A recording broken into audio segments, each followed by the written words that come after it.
Donc, je m'appelle Pierre-Alfred Hébrard et je suis directeur artistique, en l'occurrence là, du festival FFF.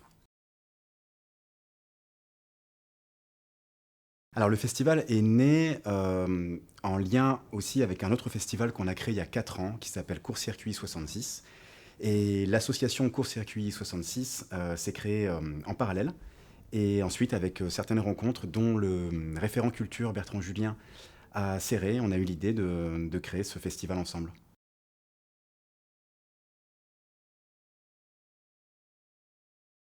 C'est une programmation, alors on n'a pas fait d'appel à films, on a récolté quelques films qui étaient passés au festival Court-Circuit cet été, et puis des films qu'on avait reçus sur l'appel à films du festival de cet été. Donc on a appelé en fait des réalisateurs et réalisatrices pour savoir s'ils voulaient faire partie de ce festival.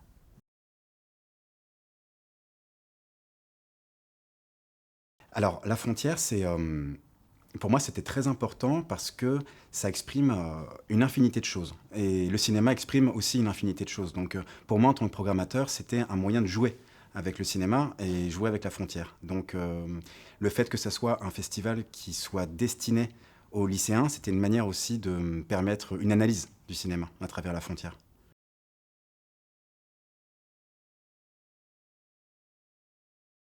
Eh bien, très bien, je crois. Je crois très bien. On a fait ce qu'on appelle, nous, des bords plateaux de 40 minutes à peu près, où les cinéastes étaient présents pour parler de leurs films et il y avait des questions ultra intéressantes qui ont permis, à mon avis, d'échanger beaucoup aussi entre eux à la suite des projections. Et on a senti cet enthousiasme collectif à la fois au sein du corps professoral et puis des lycéens, évidemment. Et voilà, il y avait une vraie envie, une vraie découverte.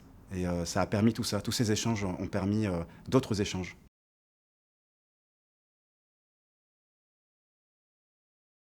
Court-Circuit 66 est une association qui est née juste après la première édition du festival Court-Circuit 66 en 2020. Voilà, et c'est une association qui grandit voilà, par ses missions, par ses événements et par ses bénévoles, ses adhérents, et ça devient une très belle histoire.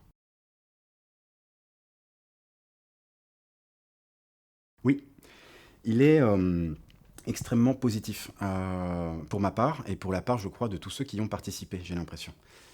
Donc c'est un bilan déjà d'audience, on va dire, où il y a vraiment les 1000 lycéens qui étaient présents. Je crois qu'il y a eu un vrai emballement aussi du corps professoral, et puis de la commune, des institutions et de toute l'équipe du festival, ainsi que les artistes présents, qui, je crois, ont pris un certain plaisir à échanger avec les jeunes.